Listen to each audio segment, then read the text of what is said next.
بسم الله الرحمن الرحيم. اللهم صل على النبي. احنا هنعمل النهارده عجينه من اللحمه مفرومه. هتنفع يا اما كفته يا اما رول اللي احنا بنحشيه. انا هعمل النهارده رول، يعني هي تكفي اكتر من واحد. انا هوريكم واحد واحنا بنعمله ونشوف الحشوه بتاعته ايه. دلوقتي احنا خلينا ايه في العجينه الاساسيه بتاعت الكفته او الرول. انا عندي لحمه مفرومه ايا كانت الكميه بتاعتي. هنا دول 2 كيلو، ومعايا بصل مفروم. هاخد الكميه اللي انا عايزاها، ممكن بمعدل مثلا الكيلو بصلتين حلوين متوسطين. ومعايا توم مفروم مش كتير، هاخد برضو مش كل ده، هاخد جزء منه. ومعايا كزبره وبقدونس وشبت صغير. معايا ليمون عشان هحط بيض.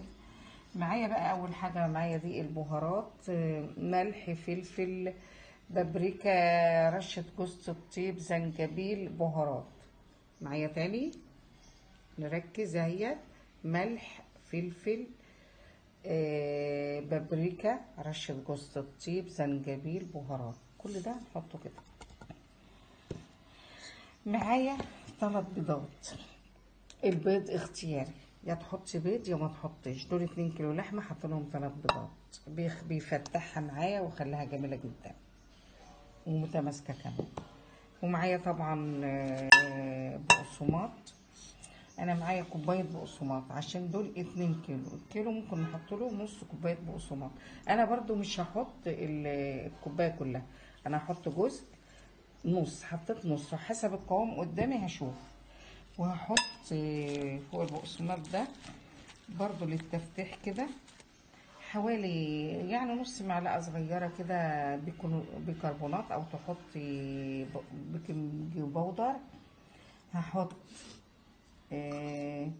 حوالي معلقه توم. هحط نص كميه البصل اللي عندي ديت، حوالي بمعدل مثلا بصل متوسطه لكل نص كيلو او بصلتين للكيلو. ماشي.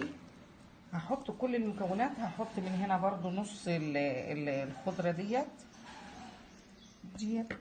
يعني حوالي حزمتين مش اكتر، يعني اقول هاخد حزمه. طبعا هنا انا حطيت كل المكونات معايا، بس طالما حطيت بيض بعصر ليمونه كده كل المكونات بتاعتي بقت على بعضها. هعمل ايه بقى الوقت؟ امسكها ادعكها كويس جدا جدا جدا لما تبقى معايا عجينه متجانسه وبتطلع خيوط كده من بعض، عشان يبقى سهل تشكيلها وتبقى ناجحه معايا. ماشي كده خلاص. كل اللي هعمله دلوقتي انا بقى ايه، هعجن مع بعض ونشوف مع بعض النتيجه النهائيه.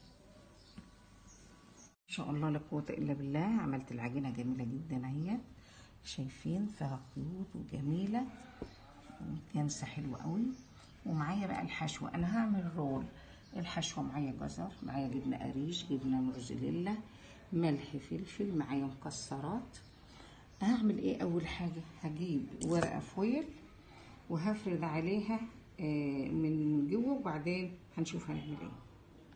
دهنت ورقه الزبده زيت، حطيت جزء من الكفته بالمنظر ده كده من عجينه الكفته او عجينه اللحمه. همسكه بقى اعمل فيه ايه، هفرده خالص على شكل مستطيل لانه تخين خالص. لا انا هرقه بطريقه معينه كده، يعني طبعا ده هنا سمكه ازيد من سنتي كتير لسه. هفرده على شكل مستطيل ونشوف هنعمل ايه مع بعض. والله شوفوا خلطتها كبير ازاي ما شاء الله. الخلطه بتاعتي دي فردتها خالص، هي مفروده قد ايه، مستطيل كبير. انا عندي بقى طريقتين للحشو، يا اما هوزع الحشوه عليها كلها، ودي هعملها معاكم في الفراخ. ودلوقتي انا هحط الحشوه في جنب في طرف هنا وهلفها، وهنشوف هنعمل ده مع بعض ازاي.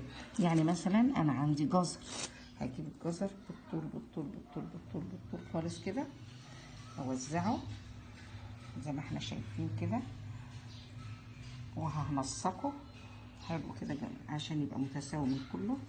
وهحط معاه الجبنه برضو القريش جنبه كده. دي هنا بقى في الطريقه دي هتبقى الحشوه في النص، لان انا هلف رول وهتبقى هي جايه في النص. هحط شويه جبنه موزاريلا دي جبنه قريش موزاريلا برضو، شايفين كده كده. وهتبلهم بالملح والفلفل، معايا ملح وفلفل على خفيف، لان طبعا كل حاجه فيها فلفل خفيف خالص كده. هتبل، انا ممكن اقلبهم كلهم في طبق، بس انا عايزه كده علشان اللي يفيض يفيض مش متبل. ملح خفيف برضو، خفيف خالص، رشه خفيف كده. بحس انها جت فيها تقيله، هاخد منها كده واديها للتانيه. هاخد بقى ايه، هعمل ايه، مكسرات برضو، اعملها كده على طول على طول على طول على طول على طول كده جنب بعضه. ده لوز، ممكن احط شويه بندق برضو بندق.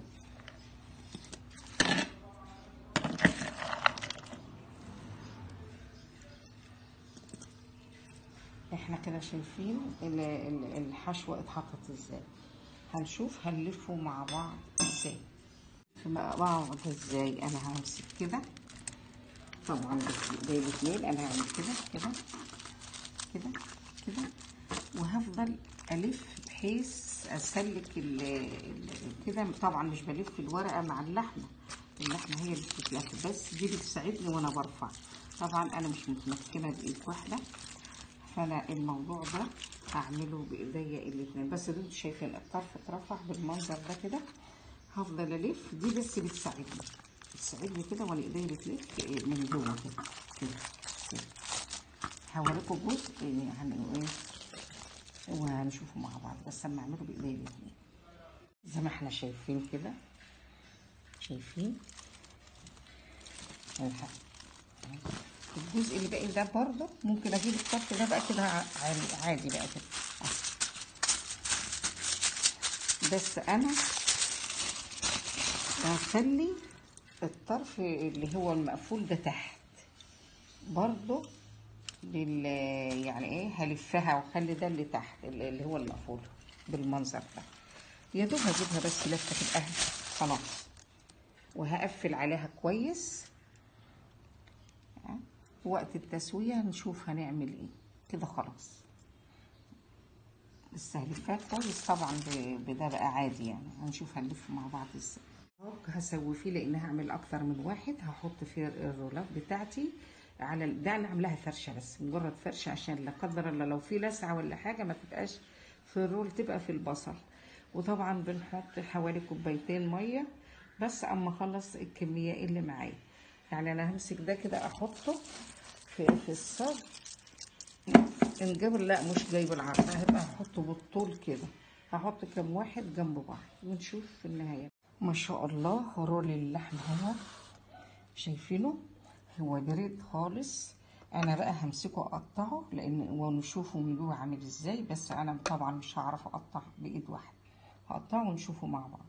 خلصت كميه العوامل بتاعتي. الروله حطيت في الصينيه، فرشتها بصل كده، وبعدين حطيت فيها حوالي 3 كوبايات ميه، وهحطها في الفرن لحد ما يستوي. يعني مثلا قول اديها ساعه او ساعه ونص.